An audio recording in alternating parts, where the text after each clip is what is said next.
I was reading a book, Don't Believe in Everything You Think. There is one author who has written that.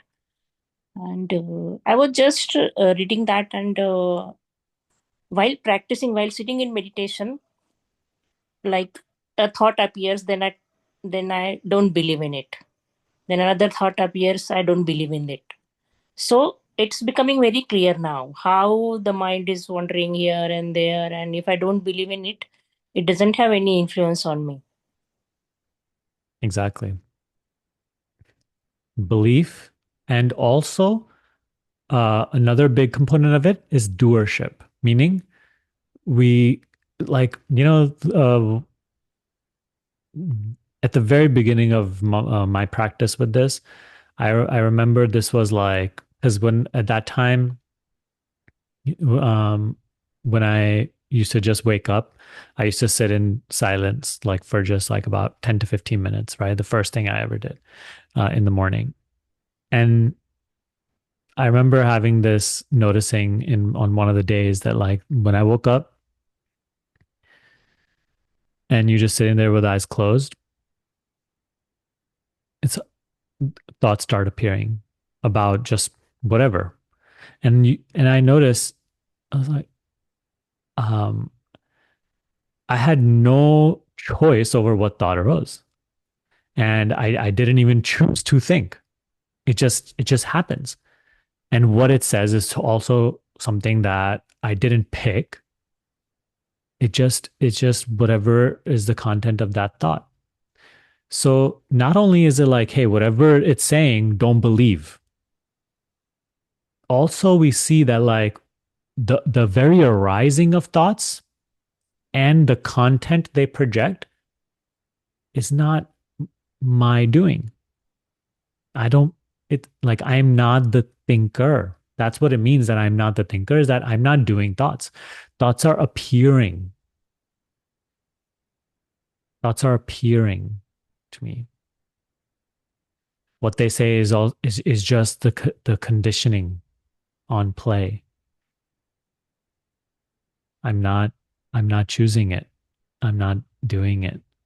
And that also makes it a lot easier to not believe because just say like some random person on the street talking starts coming to you and starts talking about your life, commentating, judging.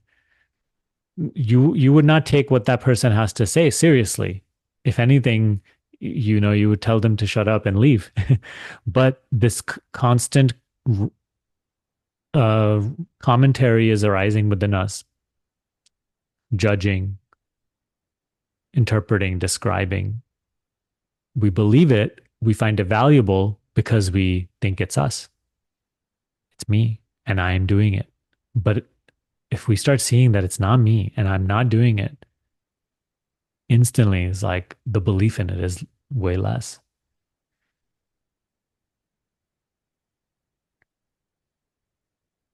So that's part of our practice, it's like this like whole mental process, always inventing new problems, personally and for the spiritual practice, always creating many doubts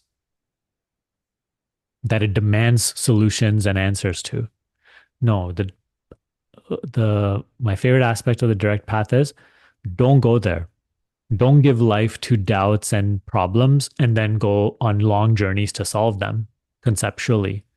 It only leads in more doubts and problems.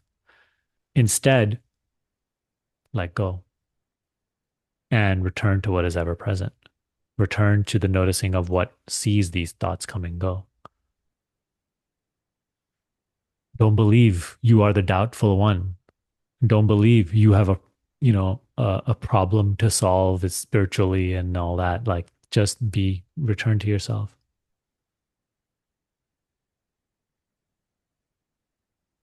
I think anybody on the direct path struggles with this in the beginning because the way we're used to doing things is dive into the mind, be the mind, solve things.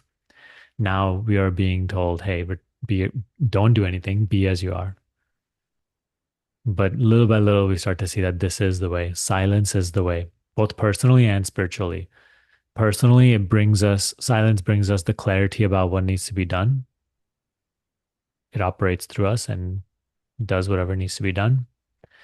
Spiritually, it brings the light of wisdom.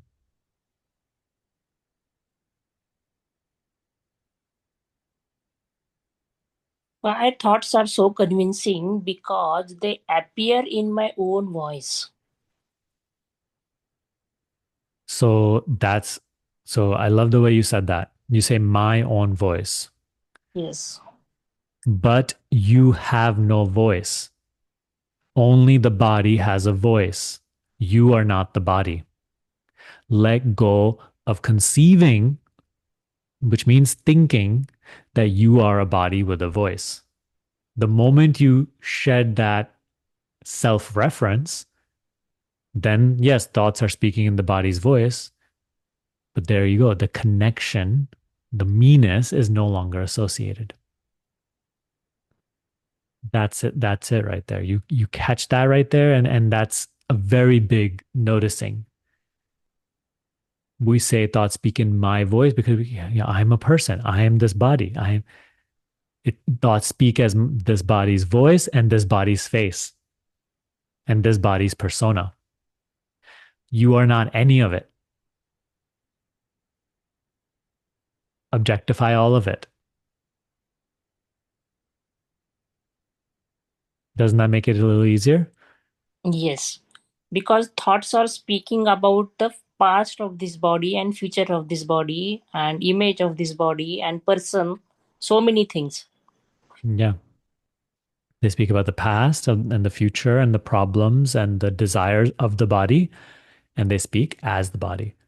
Yes. But once you start noticing that it's just all a concept, it's a conceptual self talking about its conceptual life, and you are just the witness of the arising and passing of these thoughts,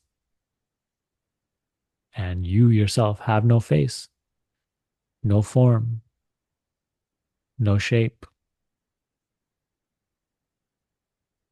no point of being, no point in space or time.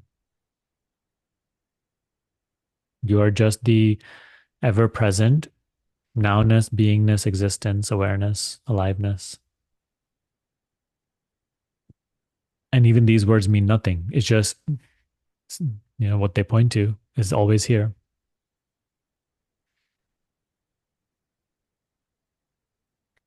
Yes. That's where our practice or our teaching points.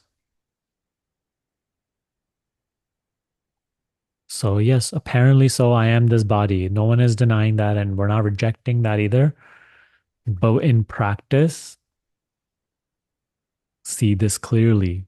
Renounce body identity.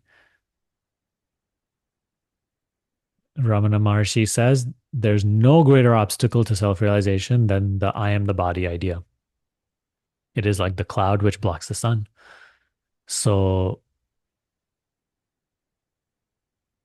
in any moment of practice, renounce wholeheartedly this whole bodily identity, this whole personal identity. See that it's just a thought.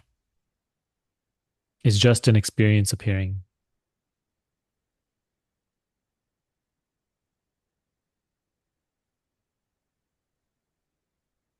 You are the ever present,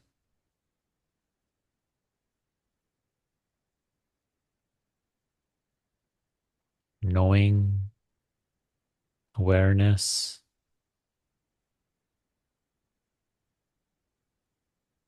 in which this experience appears, passes, including this one.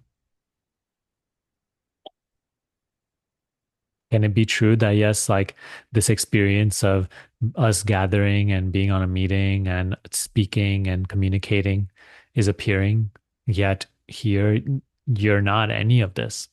Can it be true? Yes, you are here, but no, none of this experience is what you are. It's just an image arising and passing. Look, the experience of the beginning of our conversation has already ceased to exist. The experience of the very last statement that was made, that whole experience has already ceased to exist. experiences, it appears for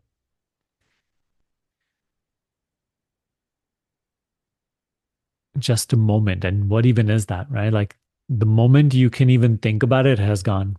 That's why there's a saying that you can only think about the past. That's the nature of experience, impermanence. It never was, it just appears and then ceases to be. So, yes, the bodies are here conversing, communicating. But no, none of this experience is self.